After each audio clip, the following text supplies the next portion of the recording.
Bueno, pues buenas noches, profe. Eh, Voy a subir en este momento mi tarea, hacer la presentación. Espero poder realizarlo lo más claro posible y bueno, ahí vamos. La tarea trata acerca de la estadística descriptiva.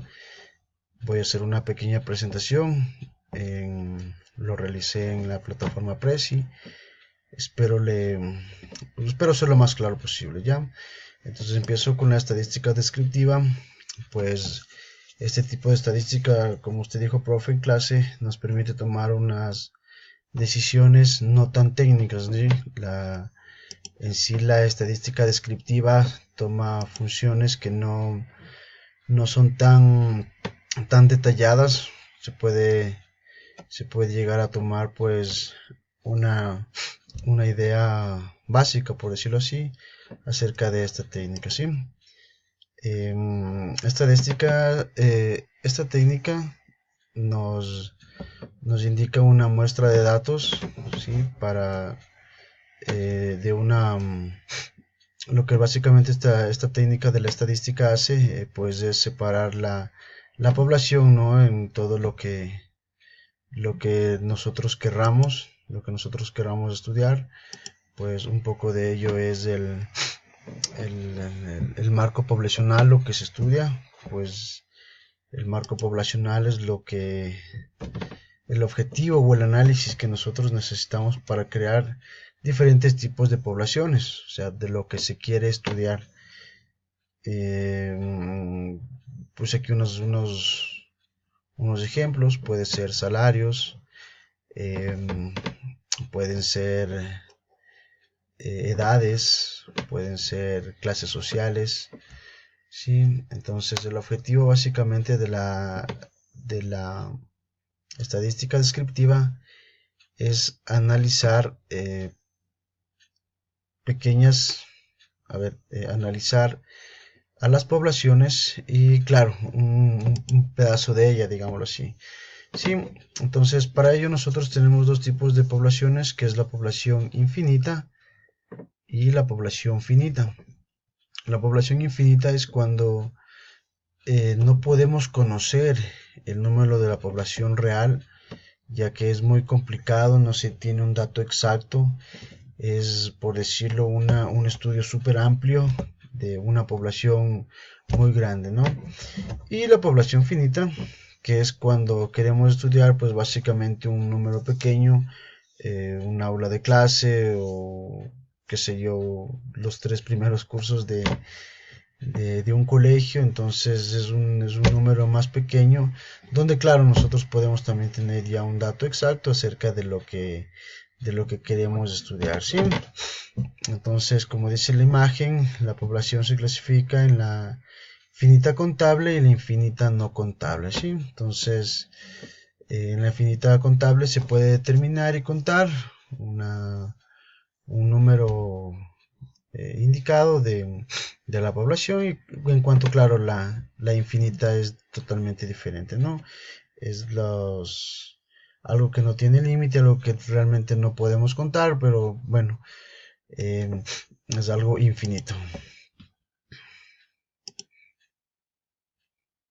Para ello nosotros vamos a tratar lo que es la muestra. Pues la muestra, como lo dice, es una parte del conjunto de la población que se va a estudiar. Pues dentro de ello hay algunos ejemplos. Puede ser de un curso, cuántos chicos tienen X de edad, cuántos chicos trabajan, cuántos son mujeres, cuántos son hombres. Entonces es una pequeña muestra que se coge de un grupo llamado población. Sí, para ello nosotros tenemos diferentes variables, lo que es la variable cualitativa y las que son las variables cuantitativas. Pues bueno, la variable cualitativa es, como dice en la imagen, es expresar una cualidad, característica o atributo que solo se puede clasificar o categorizar mediante el conteo. Dependiendo del número de categorías, pueden ser dicotómicas o politómicas. Ejemplos, pues el sexo, el estado civil, si les duele algo, un grupo sanguíneo, si se cuidan X cantidad de mujeres con métodos anticonceptivos, pues bueno, en fin, algo que no se puede numerar, ¿sí? A diferencia, claro, de los métodos cuantitativos, que como lo dice la palabra, son de cantidad, son numéricos. Para ello nosotros podemos tomar variables que se expresan numéricamente, ejemplo, cuántos hijos tiene una persona, el número de camas, perdón, que tiene una casa, el peso ideal de un grupo de estudiantes, etcétera, etcétera, ¿no? Entonces, como lo dice, es algo que se pueda contar. Ya, entonces para ello también tenemos las categorías de estas variables, que son pues las cualitativas, cuantitativas, como decía. Dentro de ellas están las nominales, las ordinales en cuanto al grupo de las cualitativas, y para las cuantitativas tenemos las discretas y las continuas. Ya, adicional, pues un pequeño idea de los gráficos que nosotros podemos tener para los diferentes tipos de estadísticas.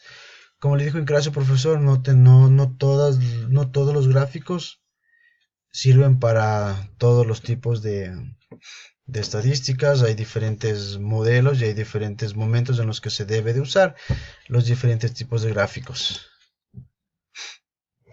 Sí, entonces eso en cuanto a la acotación de los gráficos.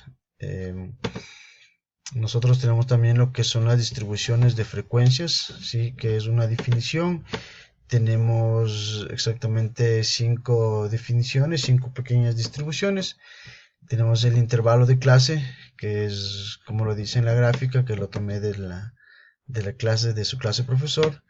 Tenemos un número reducido de datos, la frontera del límite de clase, que es el punto medio entre los dos extremos de la clase consecutiva, ¿sí? La amplitud de la clase, que se diferencia entre otras fronteras superior e inferior de una clase. La marca de clase, que es el punto medio entre los extremos o fronteras de una clase, ¿sí? Y la frecuencia de clase, que es el número de variables incluidas en un intervalo de clase, ¿sí? Que es la amplitud o rango. Eso ya entrando un poco ya en la materia, entrando ya en sí al proceso de la estadística, ¿sí? Entonces, lo que es la amplitud o rango son los valores posibles a encontrar en clase, en un grupo, en una población, en un muestreo, que es un valor que se obtiene restando el valor superior del valor inferior, ¿no? Entonces, la amplitud o la longitud de clase es el número de valores o variables que concurren en una clase determinada o en una población. ¿Sí? A ver. Eso en cuanto a la amplitud o rango, ¿sí? Entonces, adicional, nosotros tenemos un intervalo. Este intervalo depende directamente de la amplitud. ¿Qué significa esto? Que pues se emplean en las variables que toman en un grupo grande de valores, o la variable cuando es continua, ¿sí? Se agrupan los valores de intervalos que tengan la misma amplitud, denominadas clases. A cada clase se le asigna su frecuencia correspondiente. Tenemos dentro los límites de clase, que es que cada clase está delimitada por el límite inferior de la clase y el límite superior de la clase. También la amplitud de la clase, que es la diferencia entre el límite superior e inferior de la clase. Y también la marca de clase, que es la marca de clase, que es el punto medio de cada intervalo y es el valor que representa todo el intervalo para el cálculo de algunos parámetros. Entonces, dentro de ellos, y claro, ya en la clase siguiente, nosotros tenemos las medidas de tendencia central, ¿sí? Para ello, nosotros tenemos la media, la mediana y la moda. Pues eso, como lo dije ya, lo vimos en otra clase. Hasta aquí, profe, espero haber sido claro. Espero me ponga un 20. Lastimosamente le avancé a subir un poco tarde. Así que muchas gracias, profe, y una excelente noche.